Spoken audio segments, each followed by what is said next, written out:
What's up, guys? My name is Zach, and today I am driving a 2002 Pontiac Grand Prix GTP. Up front is a 3.8-liter supercharged V6, and down below is a 4-speed automatic transmission. Now, I'm super excited to be driving this Grand Prix GTP for two reasons. First of all, it's been several years since I've driven one. I drove a 1997 way back in the day, and that was the first model year of this generation. Well, now this is a 2002.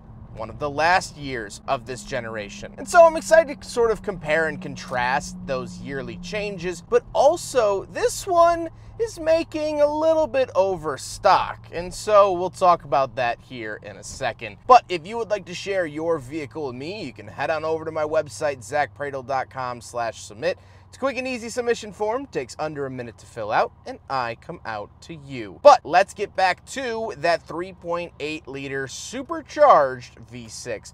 Well, it's a 3800 series from GM, and they use this in a lot of their vehicles, most notably like the Buick Park Avenue Ultra and vehicles of that sort. It is a factory supercharged engine and makes 240 horsepower. However, the owner Ian has done a couple of things, like a smaller pulley and a tune, to get this up over 400 horsepower. And that is absolutely delectable. And I don't really have any worries about it because the 3800 is such a good engine, such a fantastic engine and a reliable engine. It was the first engine I ever rebuilt when I was 16. And since then, all other engines have been pretty much garbage in my opinion.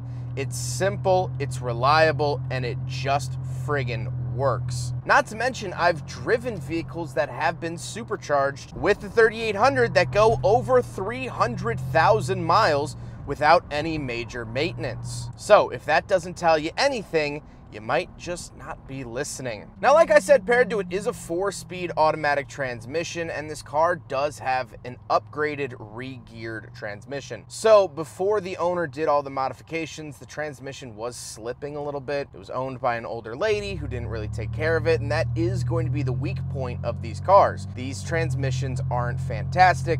They're front-wheel drive based, 4 speeds, and they're just not amazing. So he has rebuilt it, re-geared it to make it not only a little bit peppier, but can handle that extra power. Last but not least, about the powertrain is the fact that these Pontiac Grand Prix are front-wheel drive. So how does it feel to actually drive the Pontiac Grand Prix GTP? Well, it's a very comfortable driving experience. It actually soaks up the bumps pretty well, and that's even with an aftermarket stabilizer bar. Visibility out the front is good. There's a little bit of road noise, but I'm mostly hearing that custom exhaust, so it's not really an issue. But the best part of the driving experience is, of course, letting the supercharger do what God intended it to do.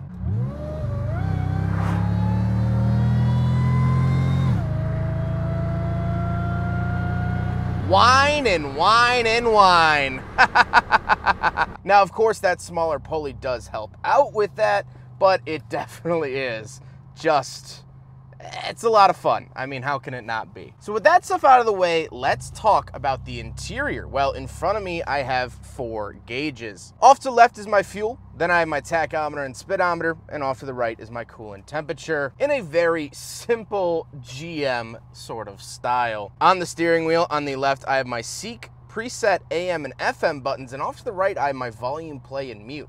So the steering wheel has exclusively radio controls. The overall steering wheel is very chunky, which is characteristic of vehicles from this era, but just kind of funny to see. Off to the left, I do have a fog light switch, climate control vent, headlights, and gauge dimmer switches. And moving on to the door, we have our power mirrors, power locks, and power windows. Moving into the center, I do get a little information area. I love this, and this goes all the way back to the late 80s with the Grand Prix.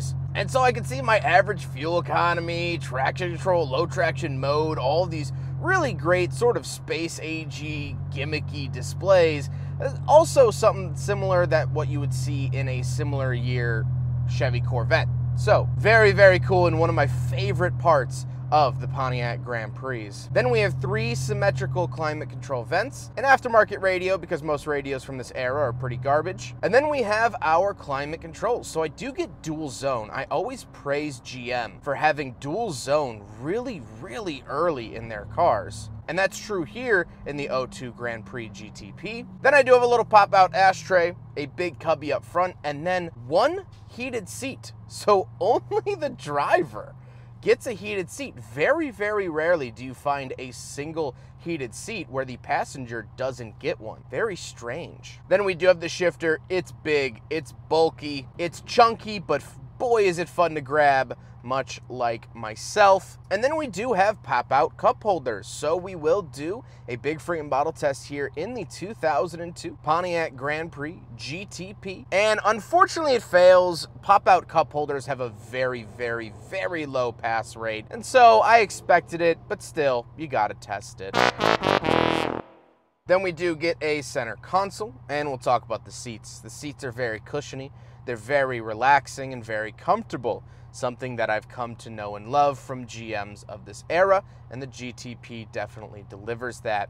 However, speaking of seats, we do have back seats, so let's go do a back seat review. It's been a while since I've gotten in the back of one of these bad boys. Well, the process to get back here is unenjoyable, but once I am back here, it's actually pretty good, even with the seat up in its normal position. It's fine. It's comfortable. I do have a center console with cup holders, some storage, but other than that, nothing too crazy. All right, around the back of the Pontiac Grand Prix GTP. Sorry, I cut the back seat short.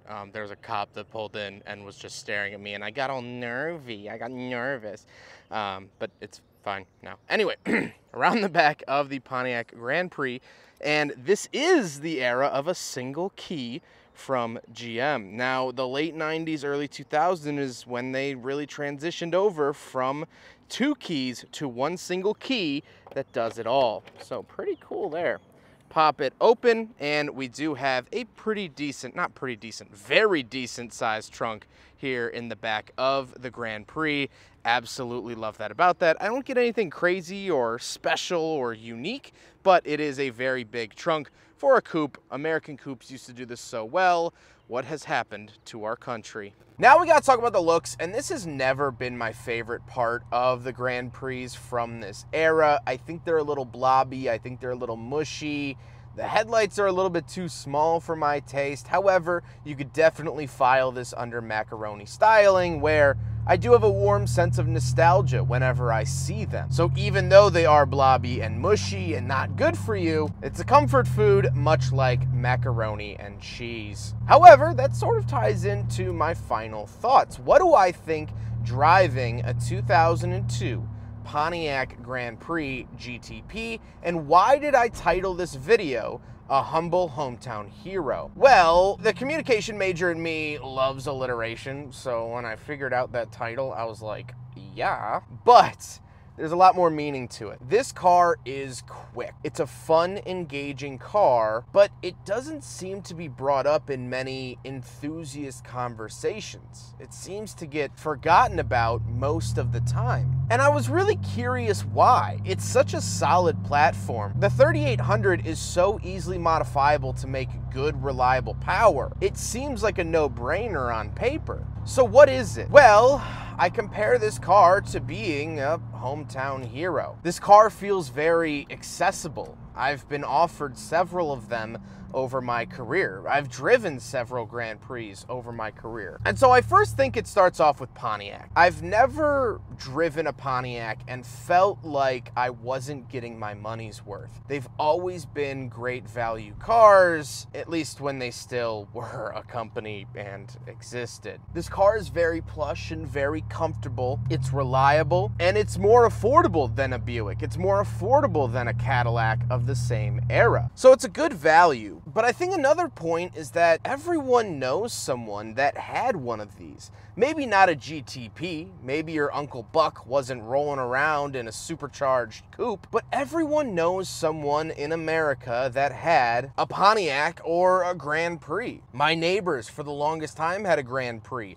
I had a Pontiac G6, a similar veined vehicle. Everyone had an uncle or a cousin or a roommate that had a Grand Prix. And the third reason I think is that GM to me has always felt like the home team. I always equate GM to the Chicago Cubs. They don't win a lot, but you gotta root for the Cubs. I mean, you gotta. Wrigley Field, the Ivy, Wrigleyville itself. I mean, it doesn't get much better. This car to me brings back those nostalgic emotions. This car feels like that warm trickle of water coming out of your ear an hour after leaving the community swimming pool. Or what this car really feels like to me is cornflake chicken tenders. And this might be different for your household, but when I was growing up, my mom had a recipe for cornflake breaded chicken tenders. She got it out of the book, There's a Chef in My Soup, written by Emerald. And it was one of those meals that I always got excited for when I was a kid. If you're curious and don't want to have fried chicken, but it still have that crunch, here's how you make it. That's my gift to you today. If you live in an apartment and you can't deep fry things, it's one of the best things you can do. That isn't the best chicken I've ever had. It's not even the best meal that I've ever had, but it means something to me. I'm comfortable with it, and I get excited whenever I'm about to have it. That's this car. It's not the best car I've ever driven. It's not the most expensive. It's not the highest performance, but it's just good. It's always been good, and it's going to continue to be good. And it doesn't brag. I don't see one of these in traffic and think, oh God, this guy's gonna tear my doors off. He's gonna throw a cigarette butt in my window and spit on my wife. No, they're humble. They don't brag. And even this car making up above 400 horsepower, look at the wheels, look at the tires. Do you see an obnoxious fin on the back? Do you see a giant incredible chin spoiler at the front? No. You just see whatever Pontiac was able to come up with 25 years ago, and that's it. It doesn't brag. It doesn't try to one-up you. It's solid and confident in what it is. And that, to me, is fantastic. I love this chassis. I love this car. I always will. And it will always, always, always have a soft spot in my heart. I hope you guys enjoyed the video. Huge thank you to Ian for letting me take out his modified 2002 Pontiac Grand Prix GTP. Ian has been awesome to work with. He's done some very cool mods to this car. Very down-to-earth kid, and I look forward to working with him more in the future. But I hope you guys enjoyed the video. Don't forget to rate the video, comment on the video, and subscribe if you really liked it. Take care, guys.